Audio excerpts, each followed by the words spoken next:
He knows, of course, you can't beat the Hadi in condition department. What's up guys, I'm Malcolm. You're watching Fizzy Fitness.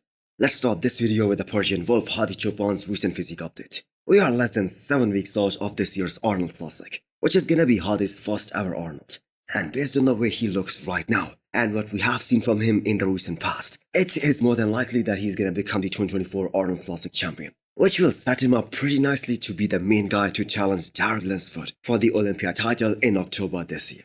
So other than Jay Cutler, no one in Mr. Olympia history has lost the title and then won it back again. So if Hadi Choopan is able to do that, he will definitely cement his legacy as one of the all-time greats. The worst possible scenario, not only just for Hadi, but for all the bodybuilding fans and the Arnold sports team, would be that Hadi doesn't get to US. Because as of right now, Hadi is still waiting for his visa. He isn't confirmed yet. So this is obviously gonna be a two-man show. Samson Dauda versus Hadi Choopan. They're gonna be the main guys fighting for the title here. And we all know neither Samson nor anybody else is gonna beat Hadi Choopan in the conditioning department.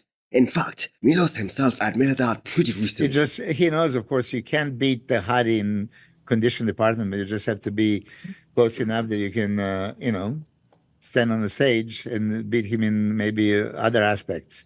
So where does Samson Dauda beat Hadi? Shape and symmetry, just like he exposed Nick Walker at the Arnold Classic last year. Now Hadi does have better shape than Nick Walker, but still Samson beats him in that department. Because the thing is, Samson is so tall, he's so wide. His shoulders to waist ratio is just insane. The great news about Samson is that the hamstring that he tore 3 weeks ago, that has recovered faster than we all expected. Faster than Samson himself expected it to. So he's gonna start training his hamstrings directly pretty soon. He did post a back shot today, and if we look at this update, it seems like nothing even happened to that hamstring. So Samson is the reigning Arnold Classic champion. And although he hasn't been able to beat Hadi Choopan in the last 2 years, he still has to believe that he is the favorite going in. Maybe Samson can't get to Hadi's conditioning, but he can definitely get better, just like we saw him improve from the Olympia to Prague. I'm sure all of you guys have heard by now that Andrew Jack is pulling out of the Arnold Classic. And before all those speculations began that it has something to do with his health, the man himself came forward and told everybody that his health is perfect. And the reason for him pulling out of these shoes is because that his body needed some rest. His body needed some off time. And that makes perfect sense, because all of us have been saying this for so long, that Andrew Jack needs an off season. So after not looking the way we all expected him to look at this past Mr. Olympia, Andrew is finally going to take a rest from competing and focus on building some size. Because if we are being 100% honest here, even that Texas Pro look from Andrew Jack, that probably would have beat Brandon Curry. But even with that look, he wouldn't have been able to beat Samson Dauda. And the reason is the lack of thickness in certain shots, like the side chest and the back double bicep shot. So the work continues, and his trainer Psycho Fitness promises all of Andrew Jack's fans that the next time we see him on the stage, we all won't be disappointed.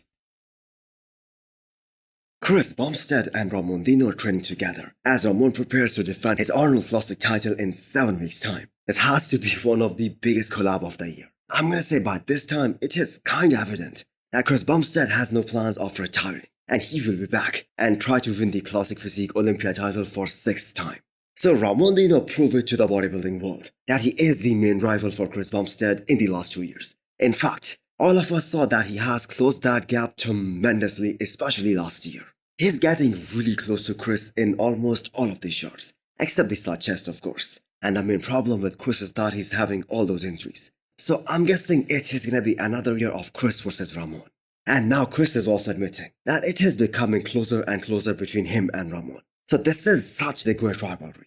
And it is getting more and more exciting, with people now believing that Bumstead can actually get beat by Ramon. Especially in comparison to a few years ago, even in comparison to 2022, when people thought that Chris can just show up at 90% and he can still win the Olympia.